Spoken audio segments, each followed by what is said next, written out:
235 billion rupees का वो further tax था जो आगे ट्रांसफर किया गया। कोई तकरीबन 8 या 9 ऐसे लोग जो कि स्टील मिल्स के ओनर थे, री रोलर्स थे, इंगेट का काम करते थे, और उन्होंने, हम उसको फ्लाइंग इनवॉइसेस का नाम भी देते हैं, उन्होंने उसमें अपने इनपुट टैक्स में उसको एडजस्ट किया।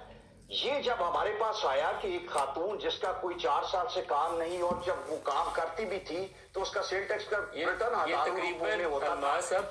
ये दोनों मिला के जो जो मजीद फर्दर टैक्स है और जो सेल्स टैक्स है, दोनों अगर मैं जमा करूं तो ये तकरीबन 530 अरब रुपए का फ्रॉड बनता है। तो इसके अंदर मुलव्वस कौन लोग थे? जी 520 अरब।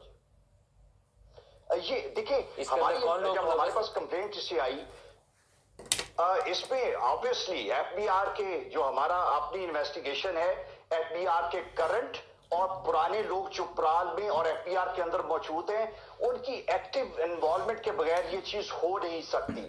हैकर जितना मर्जी एक्टिव हो, लेकिन जब तक आपके पास प्राल के अंदर के लोग और एफबीआर के अंदर के लोग मौजूद नहीं हैं जो आपको ये डेटा प्रोवाइड करते हैं, जो आपको ये एक्सेस प्रोवाइड करते हैं, और नॉट ओनली दैट, एक्चुअली जो सबसे अलार्मिंग पार्ट है जो मैंने अभी आपको बताई कि वो प्राल का वो टाइम जहां पे ये रिफ्लेक्ट होना था कि ये 500 कुछ बिलियन रुपीस आपने पे करने हैं, उसमें प्राल के पूरे सिस्टम को डीएक्टिवेट कर दिया गया। वो एफबीआर और प्राल के लोगों के बगैर नहीं हो सकता। तो हमने जब ये से इन्वेस्टिगेट किया और उसके आईपी एड्रेस हम लोगों के बगैर नहीं हो सकता। अस्सलाम वालेकुम नाज़रीन, अब देख रहे हैं निगहबान पाकिस्तान, मैं कुर्बान नहीं। ब्रेकिंग न्यूज़ आ रही, जद्दे से चल पड़ी है। कहाँ पे वो MBS बैठता है, जद्दे के मक्के के मदीने, वहाँ से चल पड़ी, आ रही है बहरी जहाज़ में, नहीं यूरोप पे आ रही, तेज़ वाले बहरी जहाज़ के ऊपर आ रही।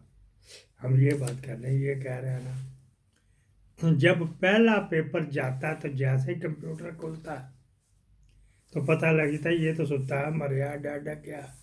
5 साल वो देते रहे रिटर्न और वो खाते रहे मिल के, और वो खुद भी कह रहे जब तक ना मिले तो फिर ये, तो फिर हम जैसे या दूसरे जो खोंचे लगाने उनको क्या करना, इनमें से एक कोई लटका दें तो सारे सीधे हो जाएंगे। वारदात ये वो जो FIA ने लिखी थी है, एक सीरीज मैंने पहले की थी जिसमें LC तो LG थे, माल किधर गया, माल किधर आया, कौन से कहाँ पे पैक हुआ, किस किस्म का था, सैंपल किधर, वो सारी उन्होंने इन्फॉर्मेशन मांगी थी। हम आगे चलते हैं जी, कौन से कहाँ पे लगते हैं।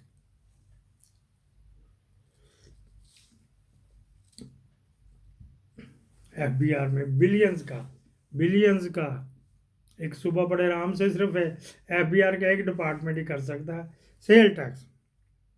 अच्छा जी, जो हम इंपोर्ट करते हैं ना, इंपोर्ट, तो वहाँ पे वो एक चीज़ के ऊपर मतलब ये है या ये है, इसके ऊपर हर जगह तो नहीं टैक्स दिया जाएगा ना, एक ही जगह ही दिया जाएगा जो भी इंपोर्ट कर रहा है। वहाँ से वो इसको डील कर लें, रबड़ की वाशलें, सीलें जो कहते हैं, वो बैरंग कर लेते हैं जी, बैरंग।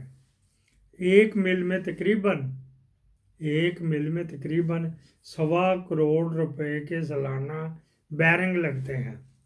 छोटे से छोटा इतना सा भी होता है बैरंग, इतना सा भी होता है, इतना भी होता है, और इतना भी होता है, 1 फुट कुतर का। यह तकरीबन 1.25 करोड़ से ऊपर नीचे होते हैं। जब ये मिल बंद होती ना, उसके बाद वो सारी चीज़ें खुलनी शुरू हो जाते हैं, फीती कर देते हैं। मैं जानता हूँ और मेरा दोस्त भी है मिर्ज़ा मंसूर, वो भी जानता है, वो इसी में ख्वाजा साहब के मिलों में लगा। कुल्ला होम बैरंग सारे निकाल दिए जाते हैं, ठीक है जी, क्योंकि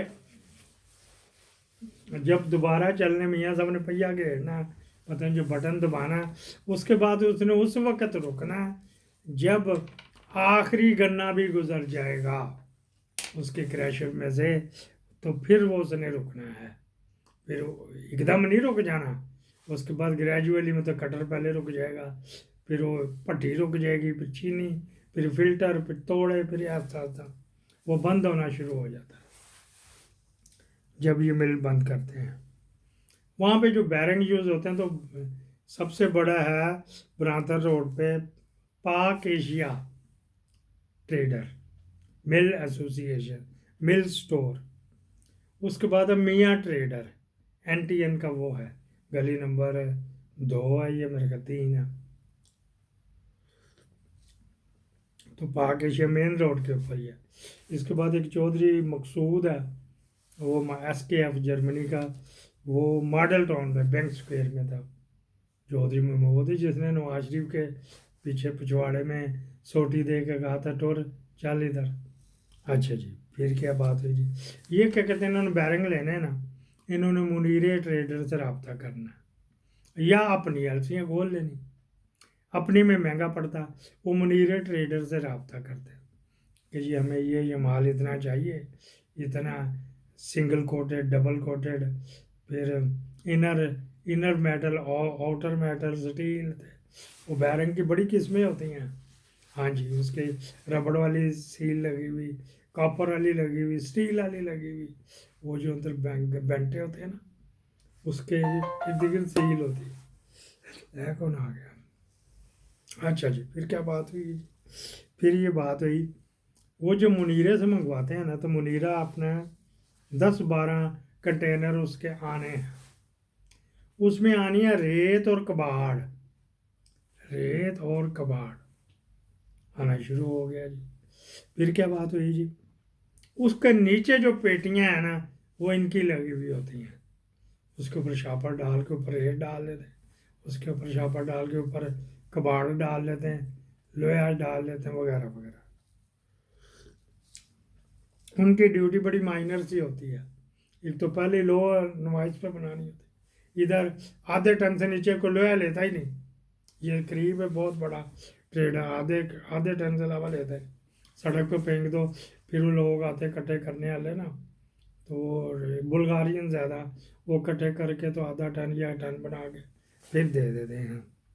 یہاں پہ تو ایک قسم کا فری ملا نا وہ اعلیٰ کباڑ یہ پاکستان جاتا ہے وہ ری رولنگ میں آ جاتا ہے دوبارہ. میں نے اسٹینڈرڈ اسٹیل مل میں کام کیا ہوا میاں صحیح سا بہت عزت کرتے تھے. اچھا جی پھر کیا بات ہوئی جی. جب آ گیا اس کے اندر تو کباڑ کی ڈیوٹی اور ہوتی ہے. نیچے سچا مال آ رہا ہے جی 2 لاکھ کا بیرنگ بھی ہے گا جو ہائی ہیٹ پہ چلتا ہے اور 25,000 روپے کی یا 50,000 روپے کی